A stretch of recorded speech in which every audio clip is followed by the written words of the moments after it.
Hello, hello, hello, beloveds. How are you?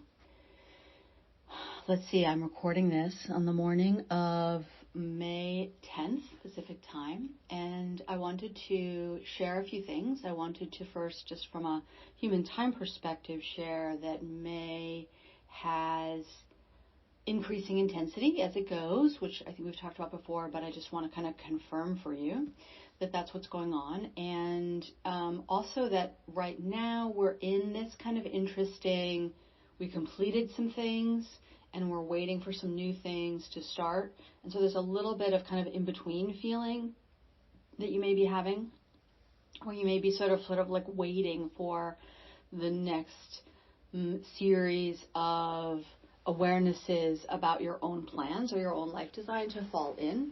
Now, this may not be true for everyone. There may be other aspects of kind of in-betweenness or like waiting for the planes to land a little bit.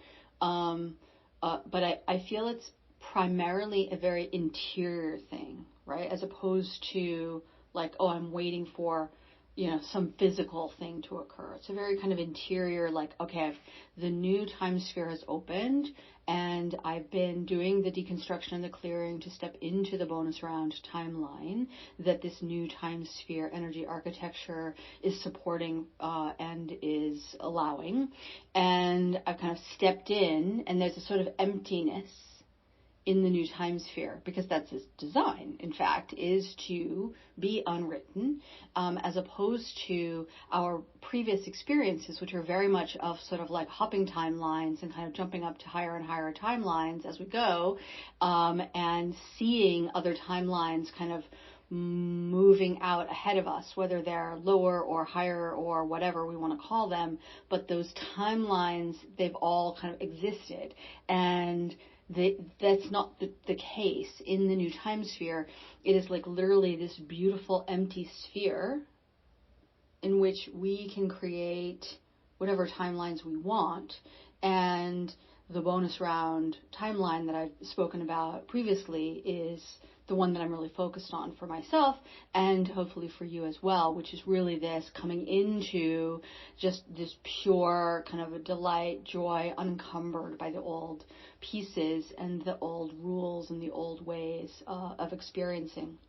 So that in-betweenness combined with the intensity of the energies, which are just ramping up all the time right now, may create a kind of a problem, if you will, for your mind, for your brain, that will be searching around to be like, wait.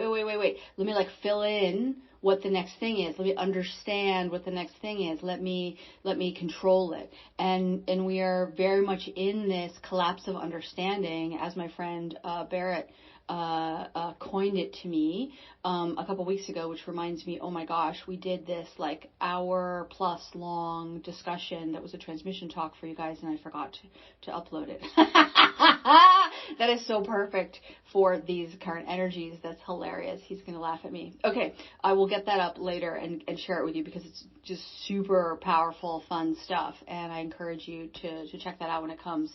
But this collapse of understanding, as he has termed it, I think is a very apropos to the things we've been talking about in here, related to as we move into more and more dimensional perspectives, more and more dimensions being available to us, increasing our ability to simultaneously view the landscape from the multiple floors of that building that I use always as that metaphor for the different dimensional perspectives that are available, then kind of understanding becomes more in the moment.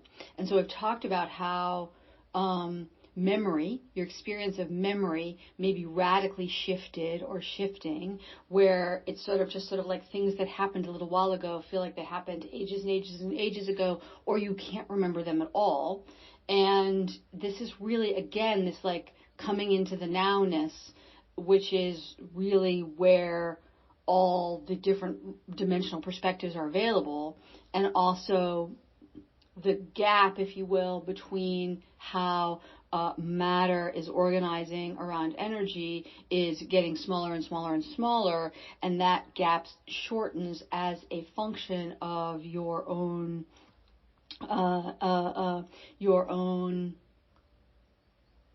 access to dimensionality, your own capacity to kind of be in the nowness of everything happening all at once, right? It is really very much that everything everywhere all at once, right? Like that movie title was so genius.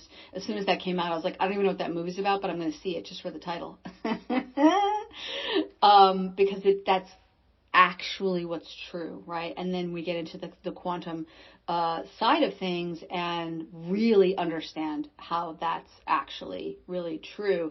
And I want to bring in the quantum a little bit around this idea of the collapse of understanding, because what's happening is like in the moment you have an understanding, oh, and then a moment later, or a day or whatever, but a little bit later, that understanding is kind of gone. And what I want you to be aware of is that your own cognition, observation, mental human brain level awareness of the energies coming into you is a kind of a collapsing of that infinite quantum wave into particle, into defined, right? It's the observation that makes the thing a thing in the quantum. I don't want to spend a lot of time on that. Most of you will know what I'm talking about, and you'll be able to kind of pick that up. So, okay, a few other quick things that I want to talk about. I want to recommend that anybody who likes to science geek out and see the way the edges of human science are starting to open more and more into what we already esoterically and intuitively understand and have understood, for all time. I find that frontier edge of that blend of science and spirit, that blend of the science and the esoteric, to be personally extremely delightful. So if you also find that to be delightful and you can tolerate a lot of like sciencey talk, then I want to recommend a 6-hour 2-part podcast. I think, I don't have the name in front of me, Tetragrammaton, I believe is what it's called. It's Rick Rubin's brand new podcast. And he has a 2-parter with Jack Kruse and Andrew Huberman. And most of it I found to be just very like affirming of everything esoterically that I've been speaking about for ages, related to Homo lumens and the evolution of humanity through the increase in our capacity for human photosynthesis and our capacity for human bioluminescence.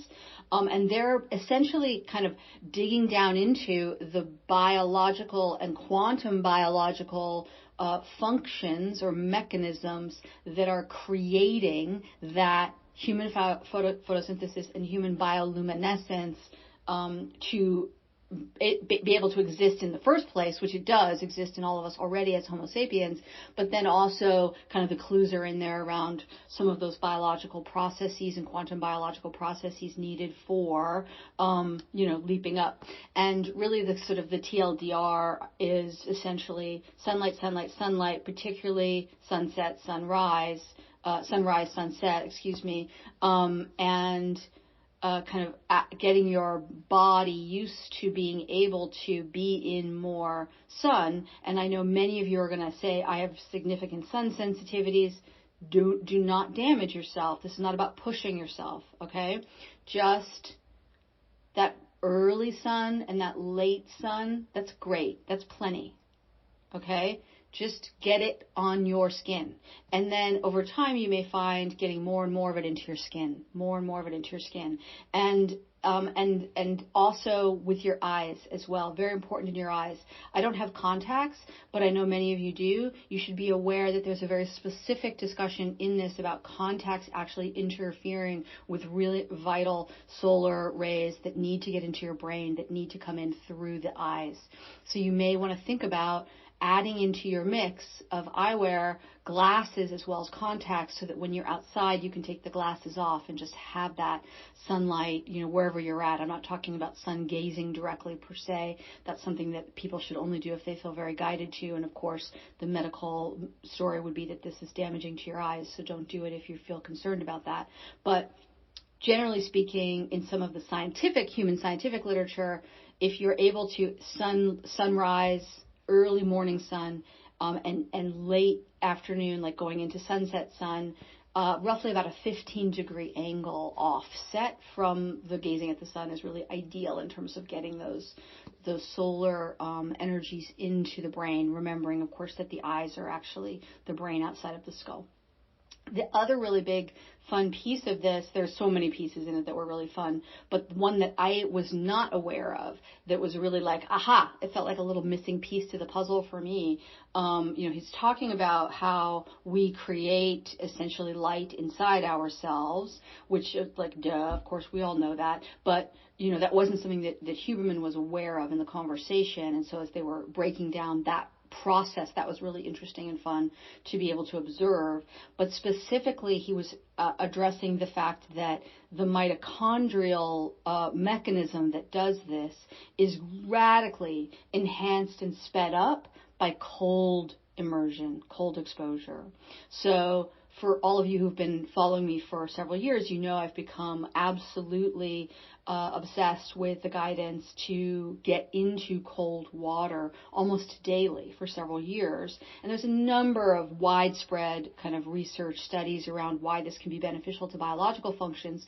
And that's been, interesting to me, but I've been very esoterically driven on this and not fully understood it. And this created the connection because I knew it was a mitochondrial consciousness related directive, but now I understood that it was specifically because that is essentially fuel to that inner bioluminescence expansion, which is needed for our expansion in our resonance, in our capacity to kind of expand and speed up our frequency, right? Remember frequency and resonance. So frequency is you're in the moment, the radio station you're dialed into energetically. What is your frequency? That's your vibration also, same thing.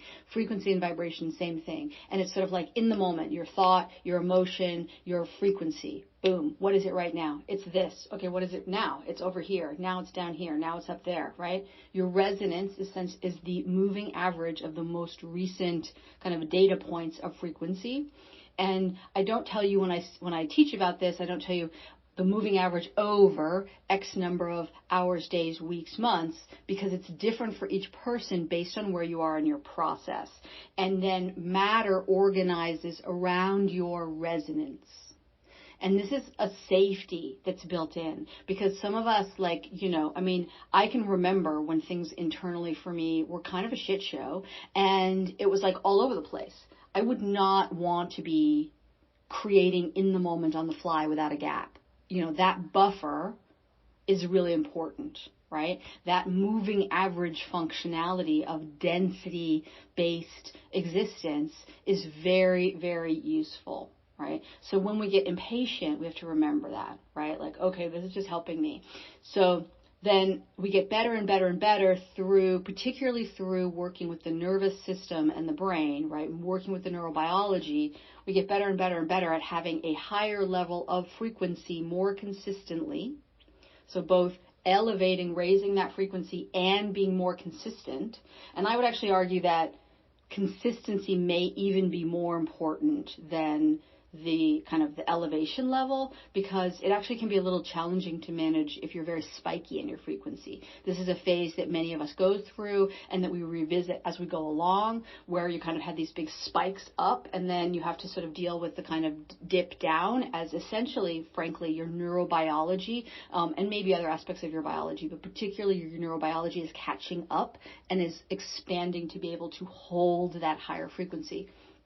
That frequency is really about rate of speed of movement of that energy. So that energy is moving faster and faster and faster and faster, and the neurobiology, the nervous system has to be willing to tolerate that and has to be resourced by you to be able to do that. It doesn't just automatically do it. It needs you to support it, right? And then the brain side of the neurobiology is about what are the new neural pathways that need to be kind of carved into place instead of the old ones, right? This can be identity work. This can be just simply kind of brags and gratitudes work. There's a million different ways to work on this, but it's important. And the neural pathways that you have had in place for decades of your life, they don't just go away overnight. And you have to be a little bit vigilant with them. for a pretty long period of time before it becomes sort of default to be in the new place. And even then, you still have to be a little bit aware, if you will. So that was super fun, and I think that's kind of the TLDR on that. There may be a little bit more on that I share later, but for those of you who've been following what I've been sharing through these transmissions for a while, you already have all the good info. But if you like that intersection, like I said, you might find it really fun. Cruz is a little painful to listen to. He's a super brilliant man, and he's been vilified in the medical community for a long time, even though much of his work is beautiful and useful to so many people. And so he has a little bit of a chip on his shoulder about that. So he's got that kind of, and he's a neurosurgeon. So I was raised by a neurosurgeon, so I feel like I can very closely tell you that neurosurgeons are big, big personalities, and they have to be. You're going to cut into somebody's brain, like you better well be feeling like a confident badass, right?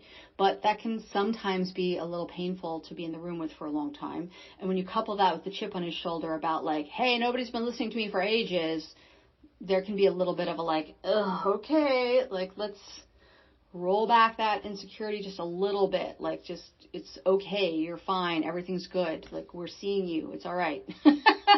But if you can just, it's actually a great exercise in neutrality, or it was for me, because every now and then he would kind of get on my nerves, and I was like, okay, can I come into neutrality about this person? I'm popping into a little bit of a one-up position. Let me come back into neutrality. And I found that to be really very useful. So there's that. Now, other things. So 2 other things. I want to talk about kind of gold and currencies. And I also want to talk about when people have the experience of feeling like in a past life, I was fill in the blank, famous figure, particularly famous figure from various spiritual traditions. It doesn't matter who, okay? Yeah. And spiritual traditions, I'm not just talking about religious traditions here. Let's like be aware of like mythical spiritual traditions that aren't necessarily religious in nature per se. And that's, philosophical, semantics game. But I just want you to be really expanded. I'm not just talking about Jesus Christ, Mary Magdalene, Mother Mary. I'm not just talking about, Christian or Jewish, or, there's also like you can think about other religious figures in, Hinduism, in Buddhism, right? Buddha. Also ascended teachers. Sometimes people call these ascended masters. I just think of them as teachers. I find that to be more useful and not evoking the old hierarchical paradigms. Joan of Arc, like Isis, Cleopatra, various oracular figures, from various different, they're big figures. So I'm going to go there first, I think, is what's going to happen. And then we'll come back to the gold and the currency stuff that's happening around the world.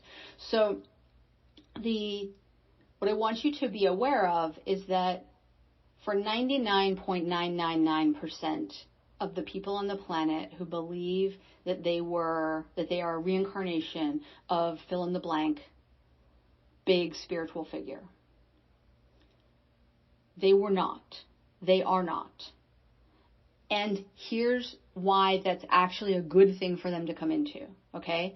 So certain souls come to this planet, have come to this planet in the past, are on this planet now, in order to create new, what I call master frequency templates. These master frequency templates, and they're actually just as it's funny, I say the word master, and I'm like, wait, that's bringing the hierarchy in. Didn't you just say that, Melanie? I'm like, oh, I need to come up with a better phrase for that. It doesn't matter. But these kind of new, I'm going to stick with the terminology for now. The new master frequency templates that are created then get they're created by that being, and they get anchored in, and then they're here, and they're available. Whether that's for Earth, the being herself, for the sun, for the cosmos, for the solar system, it doesn't matter, but they're available. And in some cases, very much available for humans, for humanity. So, in fact, most of these well-known spiritual figures, fill in the blank, right, whoever you're talking about, they did this. And they seeded and anchored in these brand new energy templates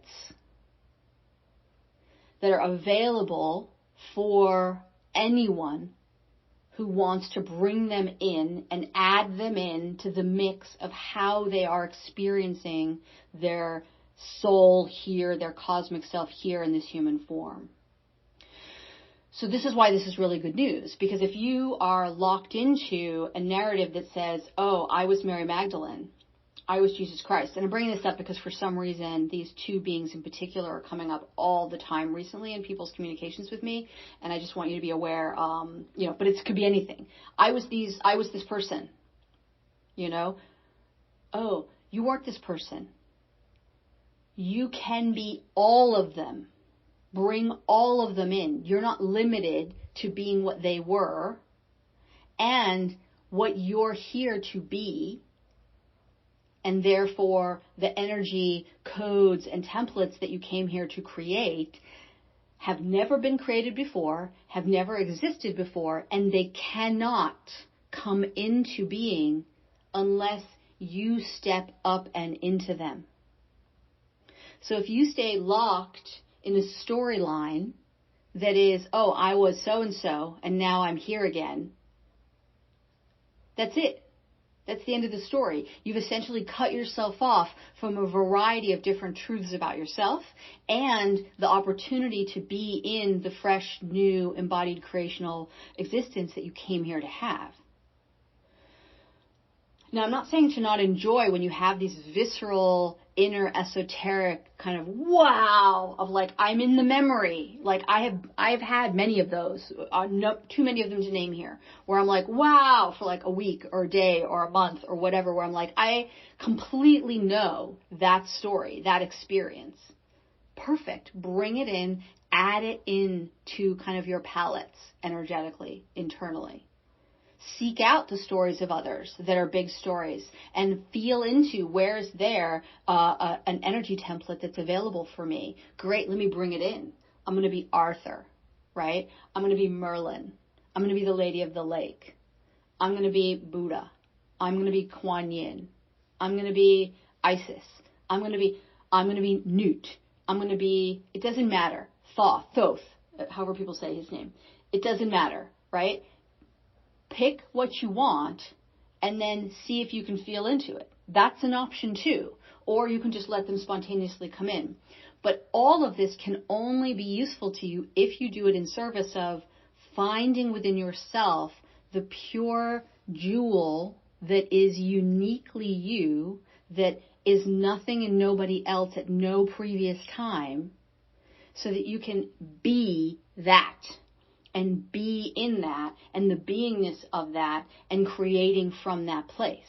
So you don't need to go have any of these other like immersive, visceral, embodied experiences of these other lives. If they come to you, then there may be a really strong reason why they're coming to you. You can come into a relationship with that. That can be a really beautiful line of inquiry as well with your cosmic self and, whatever sort of cosmic teams that you're working with around like, oh, that's so fun. Why is that coming in now, right? Try coming into communication with that being. And you may find that the communication experience that you have is actually even more powerful and more fun in an ongoing way. And your ability to essentially telepathically understand their experience when they were here in that human form that has given them the name that we use at this time for describing that being, whoever it is, that's actually what's going on, because more and more of your sort of paranormal or ultra sensory experiences and capacities are coming online. All right. So all the templates are available to anyone who can essentially align with them and kind of dock in and click into them, bring them in, use them. It's adding more colors to your palette. That's all it is. And they can be really powerful colors. Like, oh my God, this whole time I've been painting without blue. Holy mackerel. Here came this so-and-so experience of like, I remember being so-and-so. That's the color blue. Now it's in my palette and I've got 18 different shades. Holy cow, what am I going to paint next? Right? Okay. On to gold. So I want to talk about currencies, human currencies, economic, financial currencies in the human world and society at this time.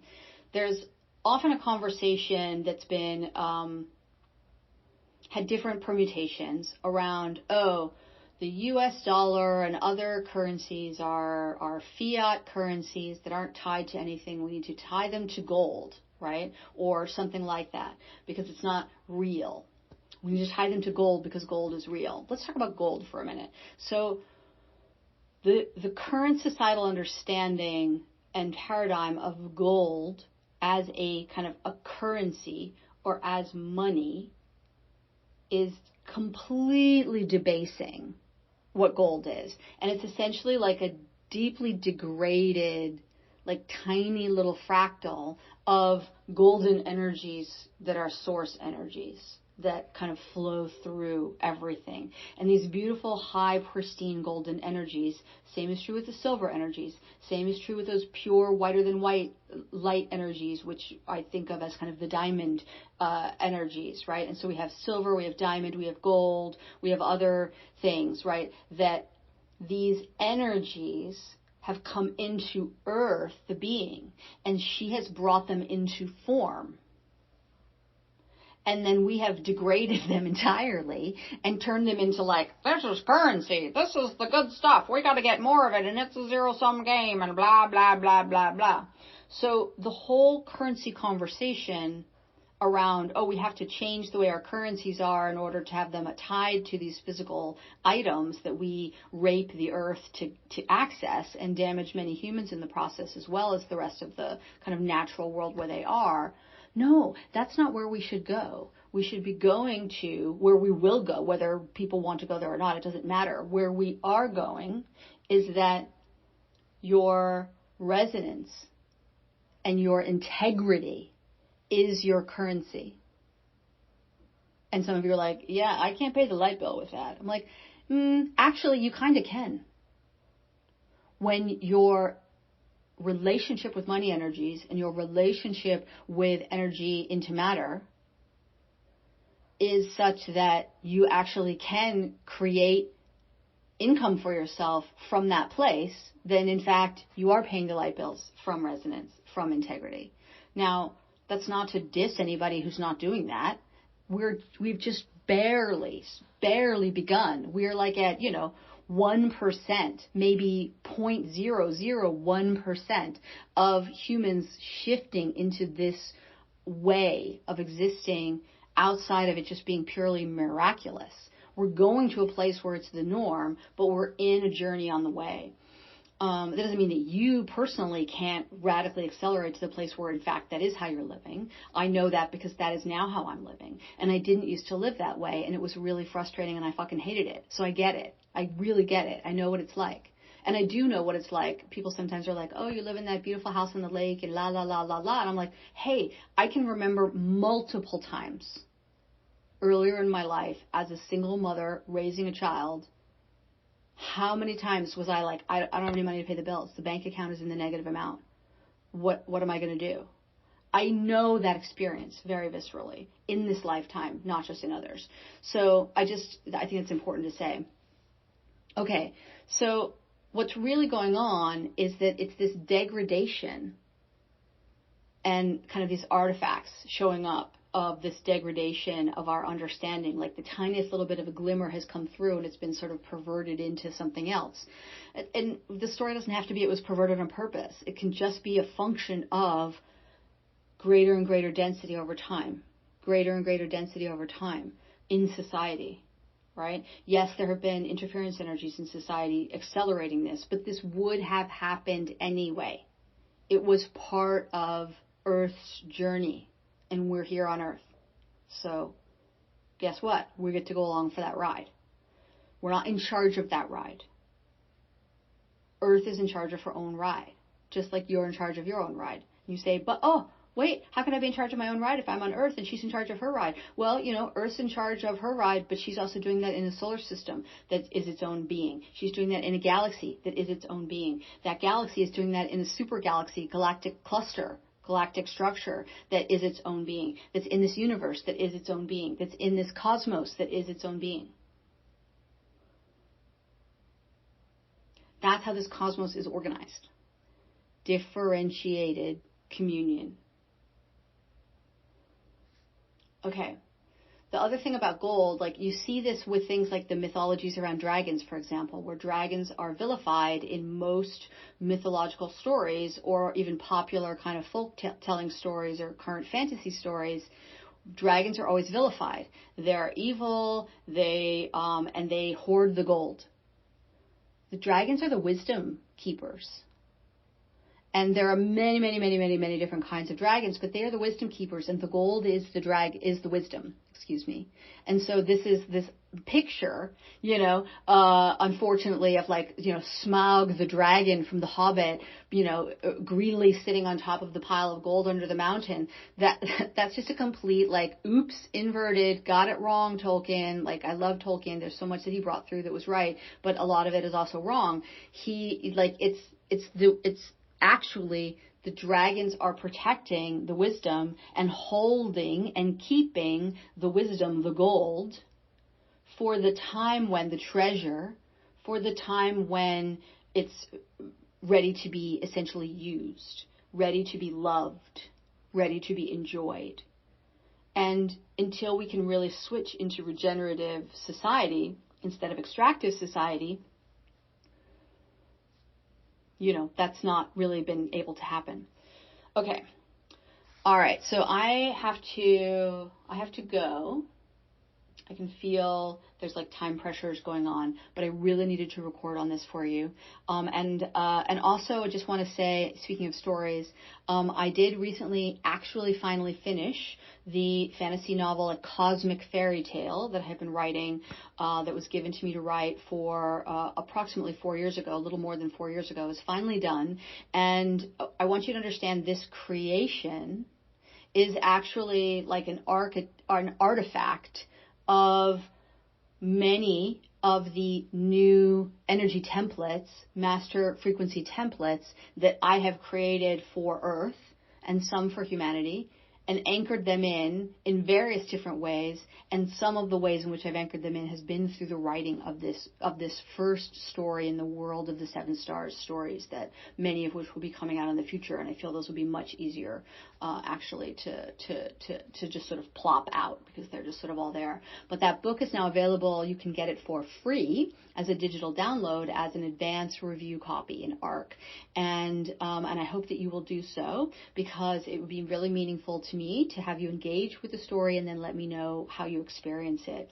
And also, if you know of kind of notable public figures who might enjoy an incredibly joyful, heart-opening, star map activating, incredible, beautiful story that's super fun, super suspenseful, not at all nerve system damaging in any way, shape, or form, please also get them a copy, or let me know if you want a printed copy for someone special. I'm happy to figure out to handle and shoulder the costs on that, because I'm going to be putting things together now to create the marketing plan for actually launching this as a proper book in the world. And I've also been working on the screen treatment for it to go to screen.